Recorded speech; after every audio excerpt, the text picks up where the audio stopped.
The tall tale that I want to read today is called Swamp Angel, retold by Ann Isaacs, illustrated by Paul O. Zielinski. This story has a lot of exaggerations, if you're listening for them. Swamp Angel. On August 1st, 1815, when Angelica Longrider took her first gulp of air on this earth, there was nothing about the baby to suggest that she would become the greatest woodswoman in Tennessee. The newborn was scarcely taller than her mother and couldn't climb a tree without help. You hear that very first exaggeration? The newborn was scarcely taller than her mother. She might be a big baby, but I think to say she's taller than her mother is stretching the truth. That's an exaggeration. Although her father gave her a shiny new axe to play with in the cradle, like any good Tennessee father would, she was a full 2 years old before she built her first log cabin. But by the time she was full grown, she was second to none in buckskin bravery, performing eye-popping wonders in the bogs and backwoods of Tennessee.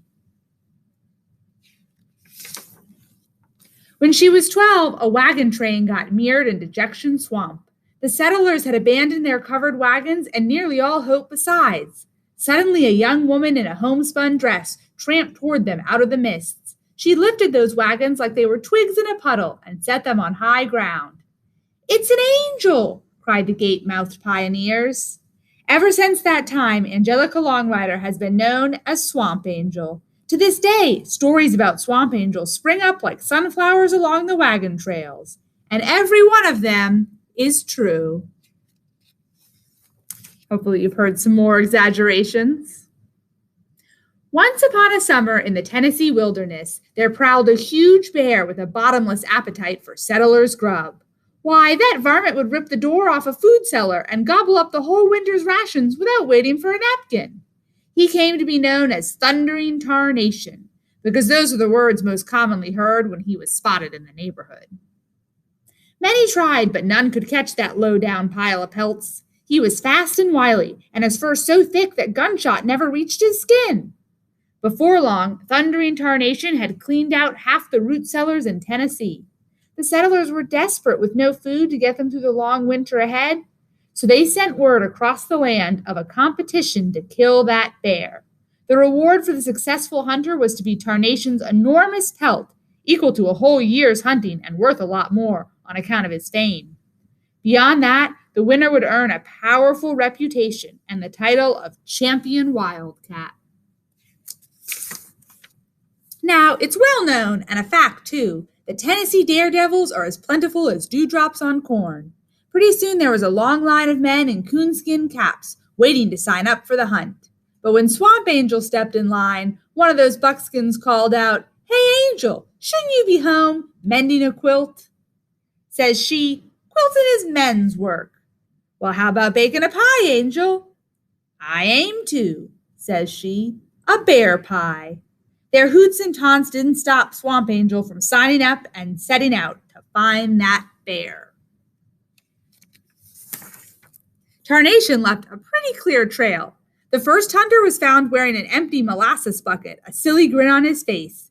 Seems he tried the sweet approach and got licked in more ways than one.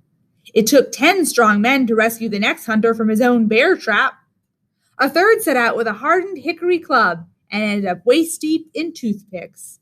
Another was discovered wandering in circles, clutching 2 fistfuls of fur. His head was completely bald, his beard mighty scarce. Seems he traded pelts with Thundering Tarnation and got the worst of the bargain. Soon Swamp Angel was the only one left who hadn't met up with Tarnation, until one morning she awoke from dozing in the shade of a creek to find that 4-legged forest of stubble staring at her across the stream. They faced off for a few minutes. "Varmint," says Angel, "I'm much obliged for that pelt you're carrying." "Grrr," says Tarnation. Then they waded into the steam and commenced to fight. Swamp Angel took hold of that bear and tossed him so high he was still on the way up at nightfall. Even when the first star came out, there was no sign of him. Angel began to think she had lost him in the sky.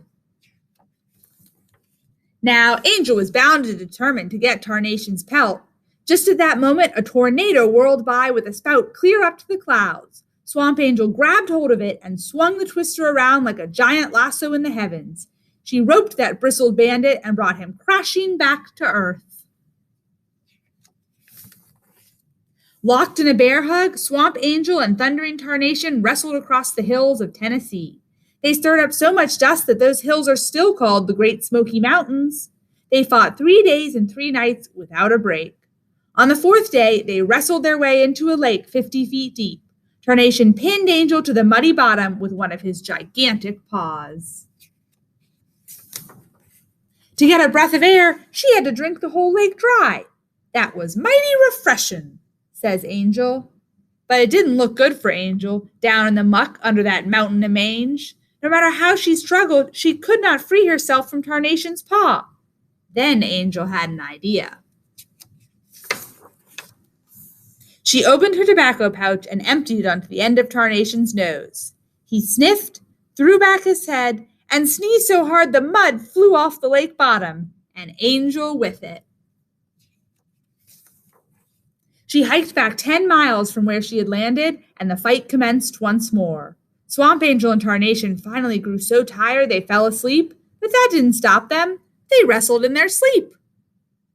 Tarnation snored louder than a rock slide, while Angel snored like a locomotive in a thunderstorm. Their snoring rumbled through the earth, tumbling boulders and shaking trees loose. By morning, they had snored down nearly the whole forest. The second biggest pine tree in Tennessee landed smack beside them. At the top of that tree was a beehive the size of a hill, oozing rivers of honey. After 5 days without food, Tarnation couldn't resist.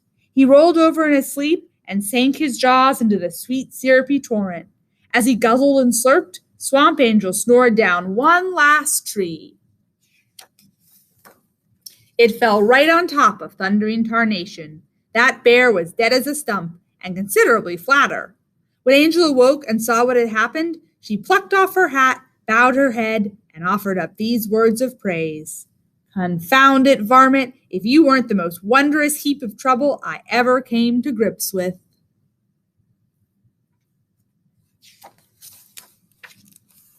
That night, Tarnation fed everyone in Tennessee. I can tell you, it was the biggest celebration the state had ever known. There were bear steaks and bear cakes, bear muffins and bear stuffing, bear roast and bear toast. To wash it all down, there was berry wine. You could hear waistcoat buttons popping as far away as Kentucky. The leftovers filled all the empty storehouses in Tennessee just before the first snowfall. Swamp Angel decided to keep Thundering Tarnation's pelt as a rug. It was too big for Tennessee, so she moved to Montana and spread that bear rug out on the ground in front of her cabin. Nowadays, folks call it the short grass prairie. Now, you may think no more was ever seen of Thundering Tarnation, but that is not the case. Back when Angel threw him up in the sky, he crashed into a pile of stars, making a lasting impression. You can still see him there any clear night. The end. Did you hear some exaggerations in that? I hope so. There were a lot.